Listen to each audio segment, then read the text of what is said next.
തമിഴ്നാട്ടിലെ സുന്ദരപാണ്ഡ്യപുരത്തെ വിശാലമായ സൂര്യകാന്തി പാടങ്ങൾ വിസ്മൃതിയിലേക്ക്.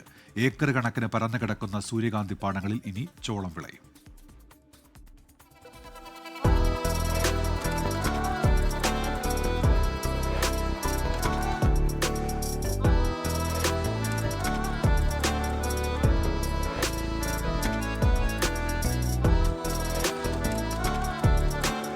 സുന്ദരപാണ്ഡ്യപുരം സൂര്യകാന്തിപ്പാടങ്ങളുടെ സുന്ദര ഭൂമിയായി മാറിയിട്ട് 2 പതിറ്റാണ്ടിലേറെയായി. 100 ഏക്കറോളം വിടർന്ന് വിലസി നിൽക്കുന്ന സൂര്യകാന്തിപ്പാടം ആസ്വദിക്കാൻ അന്യദേശങ്ങളിൽ നിന്നടക്കം നിരവധി പേരാണ് എത്തുക. ജൂലൈ ഓഗസ്റ്റ് മാസങ്ങളിലാണ് സഞ്ചാരികളുടെ വരവേറുക. ഉണങ്ങിക്കഴിഞ്ഞാൽ പൂക്കൾ എണ്ണയ്ക്കായി പറിച്ചെടുക്കും.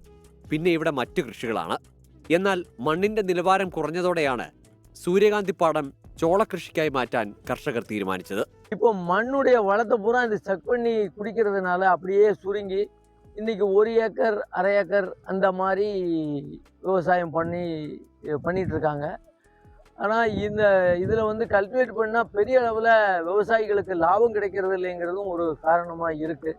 സൂര്യകാന്തിപ്പാടത്തിന്റെ ഭംഗി ആസ്വദിക്കാൻ ദൂരദേശങ്ങളിൽ നിന്നടക്കം എത്തുന്നവർക്കും പൂർണ്ണ സംതൃപ്തിയോടെ മടങ്ങാനാകുന്നില്ല. ഞങ്ങൾ തിരുവനന്തപുരത്ത് നിന്ന് വന്നതാണ്. ഏക പ്രതീക്ഷയിലൂടെയാണ് വന്നത്. പക്ഷെ ഇവിടെ ഇപ്പം കുറവാണ്.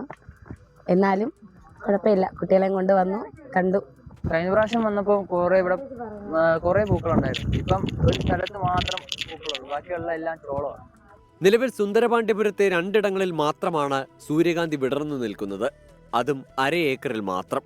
പൂക്കൾ പരുവപ്പെടുന്നതോടെ ദിവസങ്ങൾക്കകം ഇവയും നീക്കം ചെയ്യും. പിന്നെ ചോളം കൃഷി ഇറക്കും. സൂര്യകാന്തിപ്പാടത്തിന്റെ ഭൂരിഭാഗം പ്രദേശത്തും ഇതിനോടകം ചോളകൃഷി ഇറക്കി കഴിഞ്ഞു. 24 കൊട്ടാരക്കര. ലോകത്തെവിടെയായാലും ഏത് സമയത്തും 24 വാർത്തകളും ഓഗ്മെന്റഡ് റിയാലിറ്റി പാക്കേജുകളും എക്സ്പ്ലെയിനറുകളും വിശദമായി കാണാൻ ഞങ്ങളുടെ യൂട്യൂബ് ചാനൽ നിങ്ങൾക്ക് സബ്സ്ക്രൈബ് ചെയ്യാം.